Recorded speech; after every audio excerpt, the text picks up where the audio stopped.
ಮತ್ತಷ್ಟು ಹೊಸ ಸುದ್ದಿಗಳನ್ನು ನೋಡಲು ಸತ್ಯಕಾಮ ಯೂಟ್ಯೂಬ್ ಚಾನೆಲ್ ಅನ್ನು ಸಬ್ಸ್ಕ್ರೈಬ್ ಮಾಡಿ, ಬೆಲ್ ಐಕಾನ್ ಕ್ಲಿಕ್ ಮಾಡಿ. ಮಧ್ಯಾಹ್ನದ ನಮಸ್ಕಾರಗಳು ಎಲ್ಲರಿಗೂ. ಶುಭ ಮಧ್ಯಾಹ್ನದ ನಮಸ್ಕಾರಗಳು.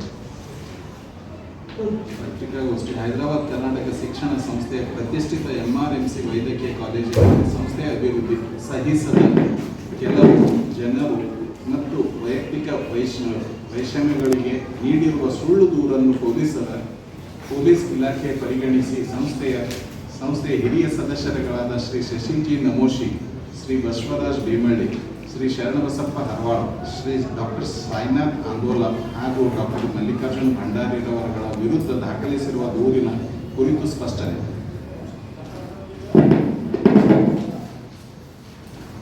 ದೂರಿನಲ್ಲಿ ಯಾವುದೇ ಸ್ಪಷ್ಟ ದಾಖಲೆ ಇಲ್ಲದಿರುವುದು ಹಾಗೂ ಸಂಬಂಧಪಟ್ಟ ವಿದ್ಯಾರ್ಥಿಗಳು ದೂರನ್ನು ನೀಡಿರುವುದಿಲ್ಲ.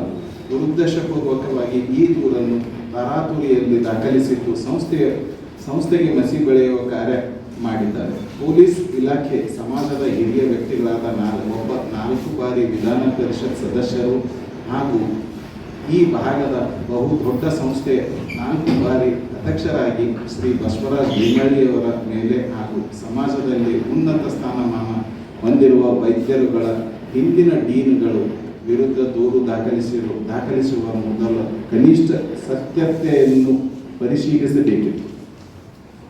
ಈ ಹಿಂದೆ ಕಾಲೇಜಿನಲ್ಲಿ ಓದುತ್ತಿದ್ದ 150ಕ್ಕೂ ಹೆಚ್ಚು ಸ್ನಾತಕೋತ್ತರ ವಿದ್ಯಾರ್ಥಿಗಳು ಪೊಲೀಸ್ ಠಾಣೆಗೆ ಹೋಗಿ ದೂರನ್ನು ನೀಡಿದ್ದಾಗಲೂ ಈ ಹಿಂದಿನ ಮ್ಯಾನೇಜ್ಮೆಂಟ್ ವಿರುದ್ಧ ಕೇಸ್ ದಾಖಲಿಸದೆ ಕುಂಟು ನೆಪ ಹೇಳಿ ಕಳಿಸಿದ್ದು ನಿಮಗೆಲ್ಲ ಗೊತ್ತಿರುವ ವಿಚಾರ. ಆಗ ನೇರವಾಗಿ ವಿದ್ಯಾರ್ಥಿಗಳು ನೀಡಿದ್ದ ದೂರನ್ನೇ ಸ್ವೀಕರಿಸಿದ್ದ ಪೊಲೀಸರು ಈ ವಿಷಯಕ್ಕೆ ಸಂಬಂಧಪಡದವರು ನೀಡಿದ್ದ ದೂರನ್ನು ಹೇಗೆ ದಾಖಲಿಸಿದ್ದರು? ದೂರಿನ ಪ್ರಕಾರ 15 ವರ್ಷ ಹಿಂದೆ ನಡೆದ ಘಟನೆಗಳು ಪ್ರಸ್ತಾಪಿಸಿದ್ದು ದೂರುದಾರರು ಇಷ್ಟು ದಿನ ಸುಮ್ಮನಿದ್ದು ಈಗ ದೂರು ದಾಖಲಿಸಿರುವುದು ನೋಡಿದರೆ ಇದರಲ್ಲಿ ಯಾವುದೇ ಸತ್ಯಾಂಶ ಇಲ್ಲ ಎಂದು ಸ್ಪಷ್ಟವಾಗುತ್ತದೆ. ಸದರಿ ದೂರುದಾರರು ಸಂಸ್ಥೆಯ ಕಳೆದ ಎಲ್ಲ ಸದಸ್ಯರ ಸಾಮಾನ್ಯ ಸಭೆಗಳಲ್ಲಿ ಜನರಲ್ ಬಾಡಿ ಮೀಟಿಂಗ್ ಭಾಗವಹಿಸಿ ಈ ವಿಷಯ ಪ್ರಸ್ತಾಪಿಸಬಹುದಿತ್ತು. ಆದರೆ ಅವರು ದೂರಿನಲ್ಲಿ ಪ್ರಸ್ತಾಪಿಸಿದ್ದ 9 ವರ್ಷಗಳಲ್ಲಿ ನಡೆದ ಸಭೆಯಲ್ಲಿ ಮಾತನಾಡಿರುವುದಿಲ್ಲ. ನಂತರದಲ್ಲೂ 6 ವರ್ಷ ಸುಮ್ಮನಿದ್ದು ಈಗ ದೂರು ದಾಖಲಿಸಿರುವುದು ಸಂಸ್ಥೆಯ ಹೆಸರು ಹಾಳು ಮಾಡುವ ಉದ್ದೇಶ ಸ್ಪಷ್ಟವಾಗಿ ಕಾಣುತ್ತಿದೆ. 2009-2018 ಸ್ಟೈಫಂಡ್ ನೀಡಿರುವ ಕುರಿತು ಸ್ಪಷ್ಟ ದಾಖಲೆಗಳಿದ್ದು ಈ ಸಂದರ್ಭದಲ್ಲಿ ಎಲ್ಲ ನಿಯಮಗಳನ್ನು ಪಾಲಿಸಲಾಗಿದೆ. ಈ ಕುರಿತು ಯಾವುದೇ ತನಿಖೆಯನ್ನು ಎದುರಿಸಲು ನಾವು ಸಿದ್ಧರಿದ್ದೇವೆ. 2009-2018 ಅವಧಿಯಲ್ಲಿ ನೀಡಿದ ಹಾಗೂ ಪಡೆದ 1 ರೂಪಾಯಿಗಳು ಲೆಕ್ಕವಿದೆ. ಹಿಂದಿನ ಅಧ್ಯಕ್ಷರ ಅವಧಿಯಲ್ಲಿ 2018-2024 ಅವಧಿಯಲ್ಲಿ ನಡೆದ ಹಗರಣದ ದೂರಿನಲ್ಲಿರುವಂತೆ ಯಾವುದೇ ವಿದ್ಯಾರ್ಥಿಯಿಂದ ಖಾಲಿ ಚೆಕ್ ಪಡೆದಿರುವುದಿಲ್ಲ ಹಾಗೂ ವಿದ್ಯಾರ್ಥಿಗಳ ಖಾತೆಯಿಂದ ಆಡಳಿತ ದುರುಪಯೋಗ ಪಡಿಸಿಕೊಂಡು ಹಣ ಹಿಂಪಡೆದಿಲ್ಲ. 19 ಫೆಬ್ರವರಿ 2024ರಲ್ಲಿ ಸ್ನಾತಕೋತ್ತರ ವಿದ್ಯಾರ್ಥಿಗಳು ಸ್ಟೈಫಂಡ್ ದುರುಪಯೋಗದ ಕುರಿತು ಆಗಿನ ಡೀನ್ ಅವರಿಗೆ ದೂರು ನೀಡಿದಾಗ ಯಾವುದೇ ಉತ್ತರ ಬರದಿದ್ದಾಗ ನಂತರ ಪ್ರತಿಭಟನೆ ನಡೆಸಿ ಮತ್ತೊಮ್ಮೆ 21/2024 ದೂರು ನೀಡಿರುತ್ತಾರೆ. ದೂರಿನ ಅನ್ವಯ 82 ಕೋಟಿ ಹಣ ದುರುಪಯೋಗವಾಗಿದೆ ಎಂದ ವಿದ್ಯಾರ್ಥಿಗಳು ತಿಳಿಸಿರುವುದನ್ನು ಎಲ್ಲ ಮಾಧ್ಯಮಗಳು ವರದಿ ಮಾಡಿವೆ.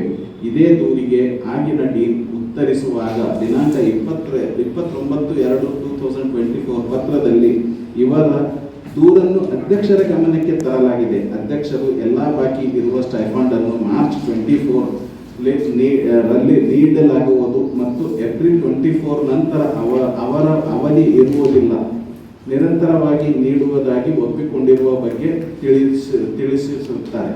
ನಂತರದಲ್ಲಿ ಡೀನ್ ಅವರ ಬರೆದ ಪತ್ರದಲ್ಲಿ ದಿನಾಂಕ 1/3/2024 ಪತ್ರದಲ್ಲಿ ಬಾಕಿ ಉಳಿದಿರುವ ಸ್ಟೈಫಂಡ್ ಹಣವನ್ನು ಹಿಂತಿರುಗಿಸಲಾಗುವುದು. ಪೂರ್ಣ ಸ್ಟೈಫಂಡ್ ಹಣವನ್ನು ಇನ್ನು ಮುಂದೆ ನಿಯಮಿತವಾಗಿ ನೀಡಲಾಗುವುದು. ಹಿಂದೆ ಆಗಿರುವ ಹಣ ದುರುಪಯೋಗವಾಗಿರುವುದು ಕುರಿತು ನನ್ನ ಗಮನಕ್ಕೆ ಬಂದಿರುವುದಿಲ್ಲ ಎಂದು ತಿಳಿಸಿರುತ್ತಾರೆ ಡೀನ್ ಪತ್ರದನ್ವಯ. ಸ್ಟೈಫಂಡ್ ಬಾಕಿ ಇರುವುದನ್ನು ಹಾಗೂ ದುರುಪಯೋಗ ಆಗಿರುವುದು ತಿಳಿಸಿದ್ದಾರೆ. ಇನ್ನು ಮುಂದೆ ಸ್ಟೈಫಂಡ್ ನೀಡಲಾಗುವುದು ಎಂದು ತಿಳಿಸಿದ್ದು ಅವರ ಹಿಂದೆ ಸರಿಯಾಗಿ ನೀಡಿಲ್ಲ ಎನ್ನುವುದು ಸ್ಪಷ್ಟವಾಗಿರುತ್ತದೆ. ಇನ್ನು ಮುಂದೆ ಪೂರ್ಣ ನೀಡುವುದು ಎಂದರೆ ಈ ಹಿಂದೆ ಪೂರ್ಣ ಹಣ ನೀಡಿಲ್ಲ ಎನ್ನುವುದು ಸ್ಪಷ್ಟವಾಗಿದೆ. ಅನುಬಂಧ 23-4 ವಿದ್ಯಾರ್ಥಿಗಳು 8 ವಿದ್ಯಾರ್ಥಿಗಳು ನೀಡಿದ್ದ ದೂರನ್ವಯ FIR ದಾಖಲಾಗಿ ಈಗಾಗಲೇ ಹಿಂದಿನ ಅಧ್ಯಕ್ಷರ ಷರತ್ತುಬದ್ಧ ಜಾಮೀನಿನಲ್ಲಿದ್ದು ಈಗ ವಿಷಯದ ಹಾದಿ ತಪ್ಪಿಸಲು ಈ ರೀತಿ ಮಾಡಿಸಿರುತ್ತಾರೆ.